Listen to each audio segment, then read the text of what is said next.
Continuing with the situation in Niger, earlier I spoke to Nigeria's former ambassador to Switzerland and former permanent representative to the United Nations offices in Geneva, Ambassador Joseph Ayalogo. I started by asking him what he expects to happen tomorrow. It's not really realistic to expect a team of soldiers that have taken over to just shoo and disappear and change their plan in 7 days just because the ECOWAS said so. And the ECOWAS hasn't shown itself as an entity that can generate that kind of terror or respect. So there you go. They made that mistake.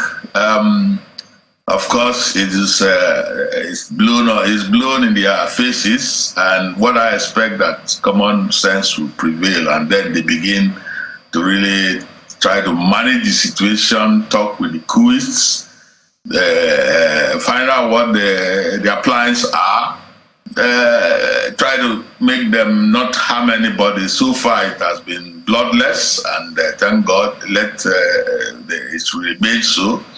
And then they take it from there, so that this trend this time about threats, about war, which nobody really gains from, and it's not necessary for us to fight within our sub-region just because we say we are preserving democracy. There are many ways to preserve democracy. I think I'll come to that if I do have time. So Ambassador, you're saying that the ultimatum was a bad idea. However, there have been sanctions, and we're also seeing a few other sanctions from countries like the United States. And then we've also seen, what appears to be support for Niger coming from Mali, Burkina Faso, and support for the ECOWAS as well, France, the US, and some others. Yes, there has been sanctions. Sanctions would not have been the annoying thing to them because they know sanctions often don't work. What seemed to have irked the ECOWAS have been this threats that they would, some army will be laid out against them. So that's it. Well, of course, you can see from what you say, which is quite true, there's a ranging of groups in the opposites. There are some, the ECOWAS countries, especially some of them that have military regimes they have said that they would not want to see Niger attacked. In fact, that they would support actively Niger if they are attacked. The same thing Algeria and some of the other countries around have indicated.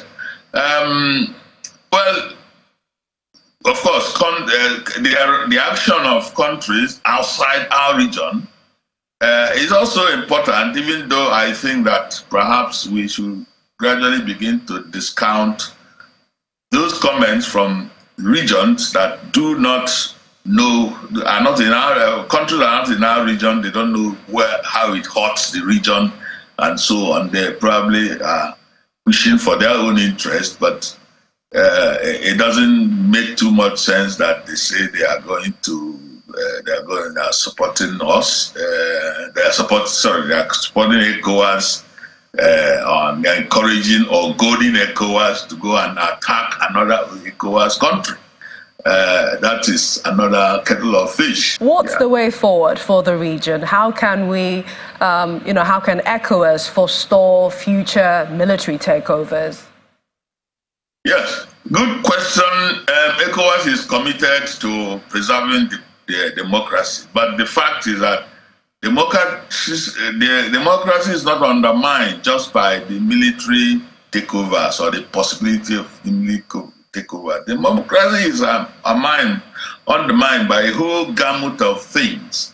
The way people are governed, it doesn't matter whether it's under civilian or military rule, the way they are governed and the expectations the way these administrations meet the expectations of the governed is important. So ECOWAS must now begin to strategize on how to really address the issues, the very many issues that undermine democracy, not just coups.